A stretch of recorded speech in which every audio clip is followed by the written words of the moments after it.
Salut zusammen und herzlich willkommen zurück zu F1 2020. Ja, im letzten Rennen sind wir leider durch eine Fehlentscheidung von mir selber auf P8 gelandet. Wir sind auf P2 gestartet und nachher hat eben leider zurückgekehrt wegen dem Safety Car.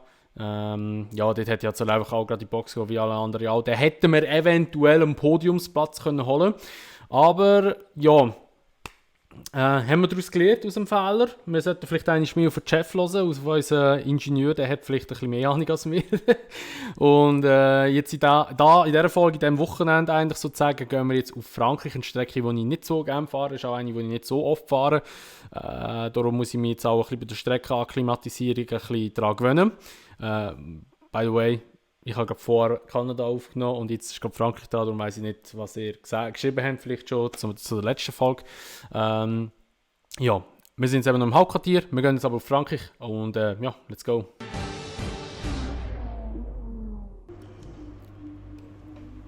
So, also wir sind jetzt noch im Paddock, also noch nicht gerade auf der Strecke, sondern noch in unserer Kommandozentrale, kann man eigentlich sagen. Wir schauen mal schnell, was das so für Wetter wird jetzt über das Wochenende rein. Und zwar, wir haben gar kein Mail bekommen, okay, interessant. Also wir sehen es zwar auch hier, gehen wir mal zurück. Wir sehen hier, Training ist jetzt, das erste Training ist schön, das zweite Training ist Regen, das dritte Training ist bewölkt und Qualifying ist wieder Regen, aber das Rennen an sich ist einfach bewölkt. Also würde ich mal sagen, wir gehen jetzt gerade im ersten Training alles gut durchmachen, schnell, also eben Qualifying als Streckenakklimatisierung. Und dann nachher, das Blitzqualifying wird dann im Regen stattfinden, aber das Rennen an sich wird dann nachher wieder trocken sein, denke ich jetzt mal, einfach bewölkt.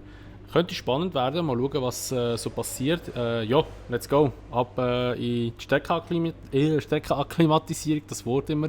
Wir schauen die Strecke wieder genau ein bisschen an und ja, let's go. So, also herzlich willkommen an der Streckenakklimatisierung. Wir sind gerade im letzten Sektor noch von der Strecke. Jetzt kommen wir hier auf die Gerade. Wir schauen jetzt die Strecke schnell wieder so langsam an wie in Kanada. Nein, wir kommen noch auf die Gerade. Wir haben hier noch eine Kurve, die wir machen. So, die da noch. Und jetzt kommen wir auf die Gerade. Ja, man merkt, ich kenne die Strecke auswendig. Nein, aber es ist eine relativ spezielle Strecke. Ich finde sie aber selber nicht so geil, muss ich sagen. Wir haben hier vorne jetzt mal die erste S-Kurve. Also man tut eigentlich relativ früh anbremsen, geht hier voll rein, hier raus und ja, es ist eben recht tricky, man sieht, die Strecke geht auf und ab ein bisschen, also recht holprig eigentlich auch noch. Dann kommt hier wieder so eine Rechtskurve und dann geht es in eine Linkskurve Schlaufe rein, wo man muss wirklich den Winkel treffen und dann abschalten und dann kommt da so wie eine eckige Kurve, sehr tricky zum Fahren. Und dann nachher kann man da voll eigentlich raus beschleunigen, kommt nochmal eine S-Kurve und jetzt geht es so voll auf Gerade, wo man eigentlich richtig Gas kann geben kann. Dann aber, dass man da alles Vollgas durchziehen kann, haben die da einfach eine S-Kurve eingebaut. Richtig Führung eigentlich, dass man eben nicht zu schnell wird wahrscheinlich. Oder man weiss nicht, was der Plan ursprünglich da war. Ich weiss, wo die Strecke in den Kalender reingekommen ist, haben alle das mega belächelt, dass sie da noch das so haben und haben gefordert, dass man das aufhebt, aber sie haben es dann nicht mehr gemacht. Dann kommt ein Teil, der eigentlich recht fancy ist, und zwar da vorne kommt eine Kurve, wo man eigentlich Vollgas durchfahren kann. Und da tut man dann erst wieder ein bisschen abbremsen und nimmt die Kurve dann relativ eng, lässt sich hier rausziehen und sticht hier wieder in die Kurve rein. Etwa so, einfach ein bisschen schneller dann. Und dann sind wir da eigentlich schon wieder am Ende von der Strecke und da muss man eben eigentlich ein bisschen langsamer sein, nicht so wie ich jetzt, dass man einem da so rauszieht. Und dann haben wir da wieder die Kurve, da, die ich vorher gesagt habe, das ist die letzte Kurve, aber da geht es jetzt links rum. So wie fast wieder zurück und dann kommt da nochmal eine Spitzkehre und dann sind wir wieder auf der Geraden. Und die letzte DRS-Zone und wir probieren jetzt noch eine saubere Runde zu machen, um Ressourcenpunkte zu sammeln. Denk daran, rechtzeitig vor jeder Kurve zu bremsen. Konzentrier dich zuerst darauf, den Scheitelpunkt zu treffen und bau dann Geschwindigkeit auf. Wow! Shit. Okay, oder auch nicht. So, wir probieren es nochmal. Da muss ich ein bisschen mehr abbremsen.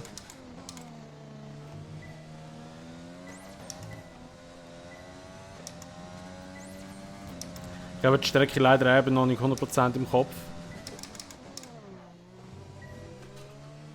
Jetzt haben meine Hinterräder blockiert. Scheiße.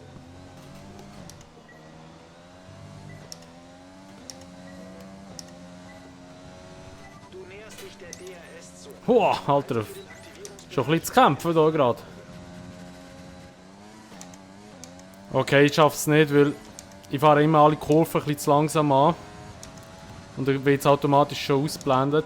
Oder wird schon rot gezeichnet. Kurve 5, Kurve 11, Kurve 12, Kurve 14. Ich probiere es nochmal.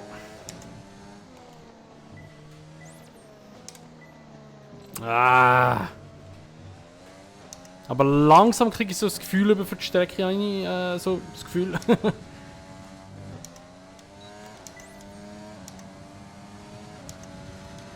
Okay, ist aber besser gewesen als vorher. So, dann probieren wir hier noch das Qualifying-Tempo aus. Ob wir da jetzt noch ein bisschen etwas können holen. Hey, das ist eine Qualifying-Simulation. Wir haben die Zeiten unserer direkten Konkurrenten abgeschätzt. Diese gilt es also zu schlagen.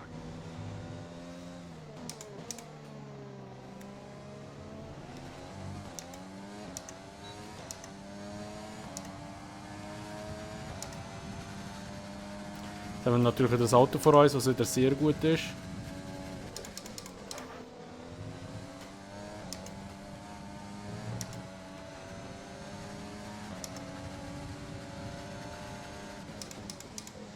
Grosjean, es ist nur ein Training. Der Typ manchmal, ey. Wow.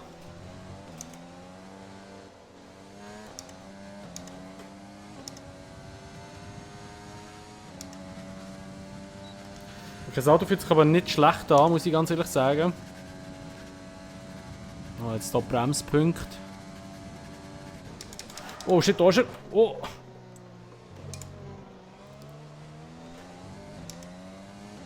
Das ist eben ein bisschen scheiße an dieser Strecke hier, wo du reinfahren musst. Echt, aber egal.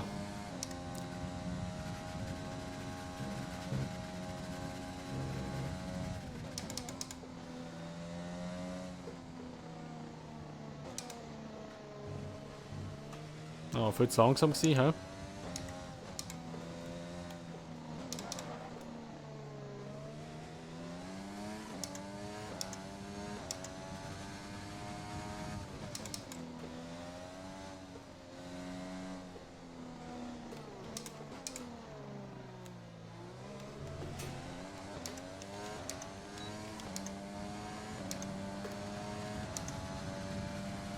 Okay, ja, wir sind in einem positiven Delta zwar gelandet, aber es ist jetzt nicht so optimal gewesen. Oh, shit, wo fahre ich da durch? Holy shit. Ja, ich glaube, wir müssen einfach ein bisschen im Rennen aufpassen, dass wir nicht zu viele Fehler machen und wegen dem zu viele Positionen verlieren. Aber ich würde mal sagen, wir gehen jetzt ins Blitzqualifying rein und hoffen, dass wir dort einigermaßen gute Zeit machen können. Es kommt ja auch regnen, aber ja, probieren wir es aus. So, also wir sind jetzt hier wieder in unserer Kommandozentrale. Ich habe das Interview nicht in dem Video, weil ich einfach schnell kurz durchgetappt habe, aber es ist die Frage gekommen, ob wir in Kontakt sind mit McLaren. Also hat McLaren eventuell Interesse an uns. Das wäre cool, weil ja, McLaren ist schon das Team, das ich feiere. Also in der echten Formel 1. Ja, nicht mich wunder, ob dort mal vielleicht das Angebot kommt. Würde ich mir auch sogar überlegen, weil McLaren ist, glaube ich, momentan auch ein bisschen stärker als wir, oder? Ja, aber ganz wenig nur. Aber die mal wieder so ein bisschen an die Spitze aufbringen von so einem Top-Team machen, wäre halt schon cool. Und es wäre auch realistisch, sage ich jetzt mal. Alpha Tauri, versteht mich nicht falsch, sicher auch ein cooles Team und ich finde es auch ein cooles Team. In der echten Formel 1. Aber die werden nie besser sein als Red Bull Racing selber, also von dem her. Also das passiert das Wunder, aber denke jetzt weniger. So, wir gehen mal ins Blitzqualifying rein, aber es regnet jetzt. Könnte spannend werden. Ich habe ein bisschen im Regen geübt, muss ich sagen, aber ich bin nicht der Beste. Aber ich habe ein bisschen geübt. Und jetzt schauen wir mal, ob sich das ausbezahlt macht. So, wir fahren mit Inters, wir hätten auch einen Full-Wets nehmen. Aber ich glaube, das Inter ist die bessere Wahl und ja, let's go. Oh, shit. Oh, fuck. Wir haben einen Powerslide durch, Mann.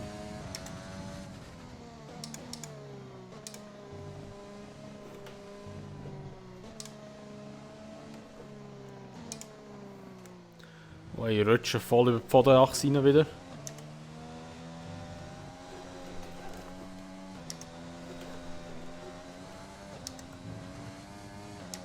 Oh, da wird nichts.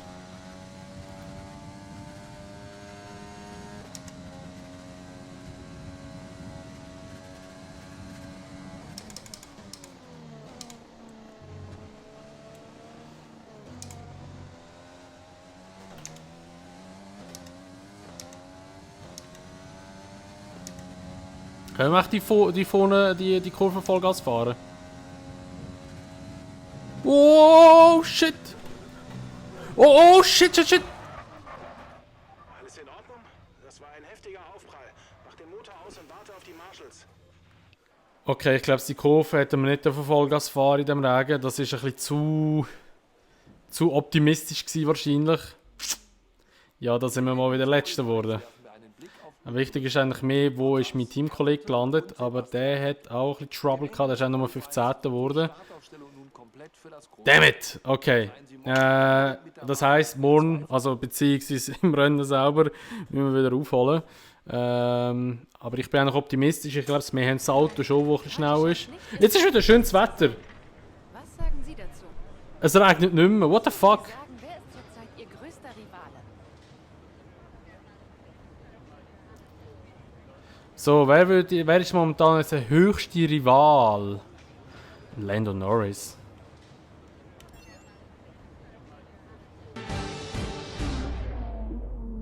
Also gut, wir sind jetzt wieder hier an der Startaufstellung und wir schauen wieder in die Trendstrategie rein und wir sehen jetzt, wir fahren mit den Softs los und gehen dann auf die Mediums, wobei es zeigt zwar aber, es käme regnen.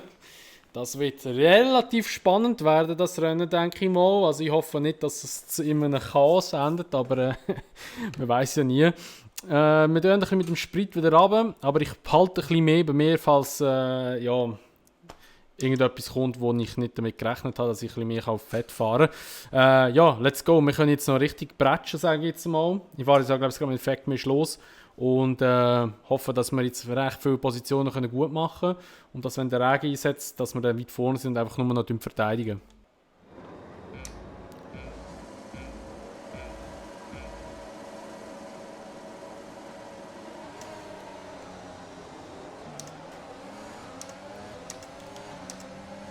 Okay, der Start war recht gut gewesen.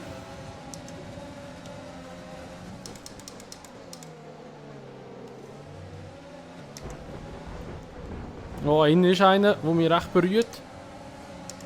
Ausser am Gasli vorbei. Oder auch nicht. Ah, Mann. Oh. Ah, shit. Okay. Das Ball mal weg. Da wird der Boxenstopp geben wahrscheinlich. Scheiße. Wieder der Gasli. Dein Frontflügel hat Schaden genommen. Besser, du kommst zur Reparatur an die Box, bevor es für uns zum ernsten Problem wird. Damn Wir it. glauben, das wäre eine gute Alternative. Das ist natürlich wieder richtig schlecht. Willst du den aktuellen Plan durchziehen oder es mit dem neuen versuchen?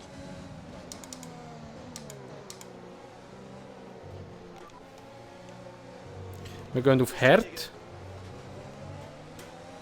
Oder nein? Also, komm nach dieser Runde rein. Wir machen nicht Herd, wir gehen auf Mediums. Oder nein, wir könnten eigentlich nochmal auf Softs gehen.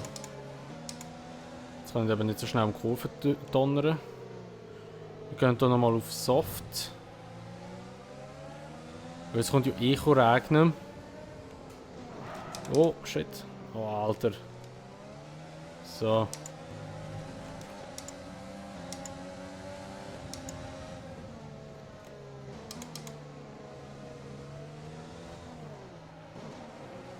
So, wir holen uns nochmal Softreifen, weil wenn es regnen, dann nachher müssen wir ja eh andere Reifen wieder drauf klatschen. Sonst spielt die Regelung mit einmal hart, einmal soft eh nicht mehr eine Rolle. Wir müssen jetzt sehr Risiko gehen und darum keine andere Wahl. Ah Mann, an Gasly haben wir jetzt so einen verdammt guten Start wieder gehabt. Es ist so nervig manchmal.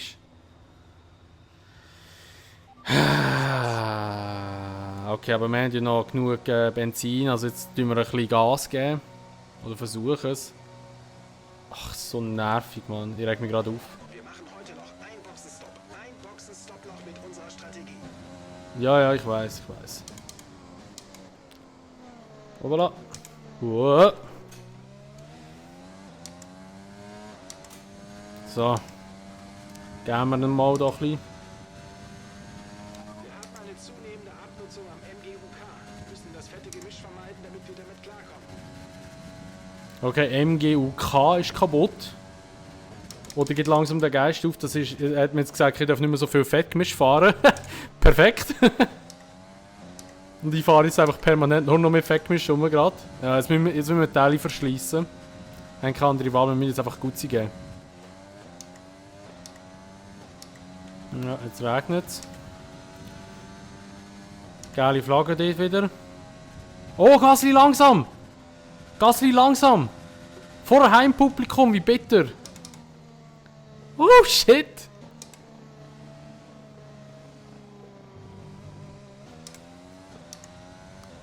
Gasli dus. Safety Car? Fragezeichen? Natürlich wieder mal nicht. Egal, besser als der Teamkollege.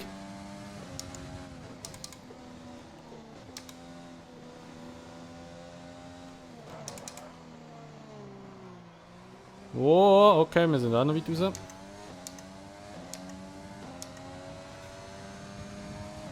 Okay, alles klar. Die Streckenbedingungen werden nicht besser.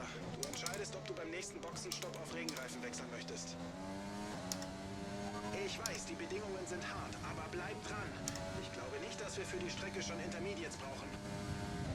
Okay, er meint, es sind noch 2 für Inter. Dann bleiben wir noch mit den Softs draussen. Den gesamten Benzinüberschuss verbrannt. Sind bald wieder am Planziel angelangt. Schalte möglichst bald den Motor runter. Wow, shit, shit, shit. Wow. Da hat geile Flagge gegeben, weil ich so gerutscht bin.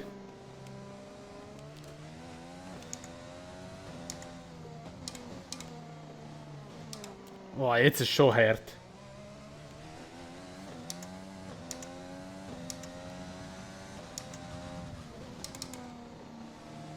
Wir gehen jetzt rein, holen Inters. Wir riskieren es. Wir riskieren es. Entweder war es eine gute Taktik gewesen, oder es war eine schlechte Taktik gewesen. Mal schauen.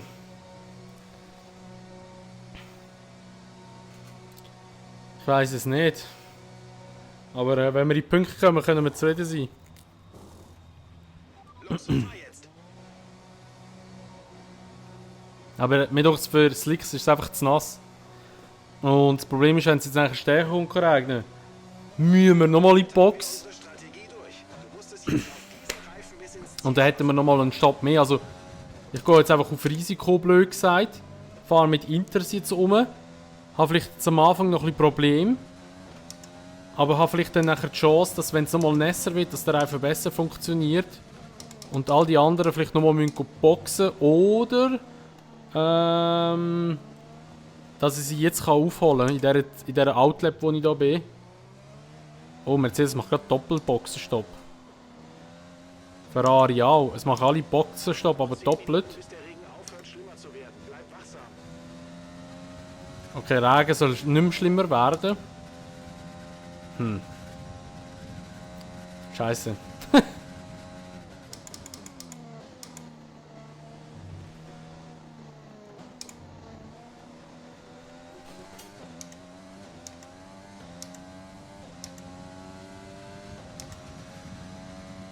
DRS deaktiviert.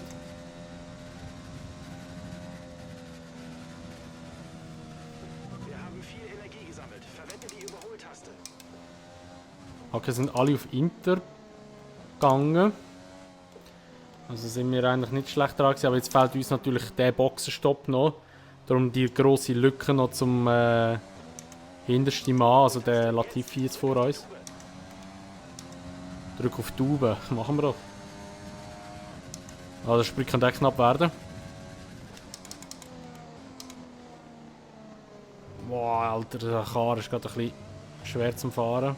Ja, vielleicht können wir den Latifi noch holen, wer weiß. Im Verlauf des Rennens sind ja noch ein paar Runden. Ich weiß nicht, ob ich aufhole, ich muss die Zeit im Auge halten. Also 12,5 war es. Etwa 5 Runden kommen wir mit dem Benzin noch raus. Okay, 11,8. 11,7. Ja, wir holen schon ein bisschen auf, aber viel zu langsam. Zum Auto vor dir beträgt 11,4 Sekunden. Boah, shit. Voll den Scheitelpunkt verpasst. Für etwa 4 Runden. Ja, der Sprit wird hure knapp werden. Ich hoffe nicht, dass ich noch in den Mager muss gehen.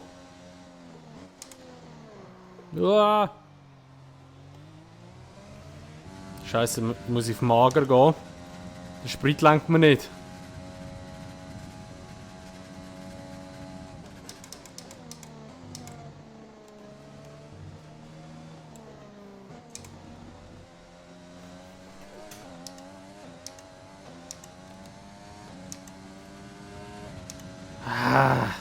Wir sind schon dran, aber es wird schwierig. Wow, wow, Scheiße, über, nein, oh, fuck. Ah, damn it, Scheiße. Fuck. Ah, wie ärgerlich. Okay, ich glaube, das war es. Und dann gerade so gut eigentlich den Karre in die Box rein tun und das Rennen beenden, weil dann würden wir noch immerhin Motor und Verschleißteile sparen. Alter, jetzt rutsche ich einfach gerade nochmal rum.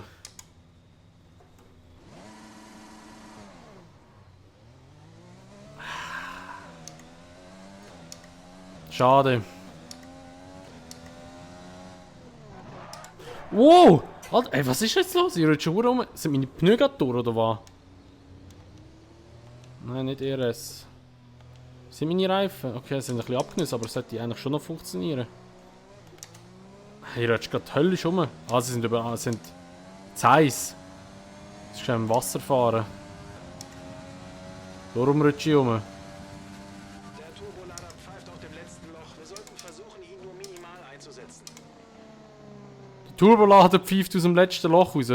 Schöner Moment. Oh, ich rutsche hure rum, weil die Reifen hinter zu heiß sind. Etwa 3 Runden kommen wir mit dem Benzin noch aus. Oh. Okay, sie kommen langsam wieder ins Fenster rein, wo sie eigentlich funktionieren sollten.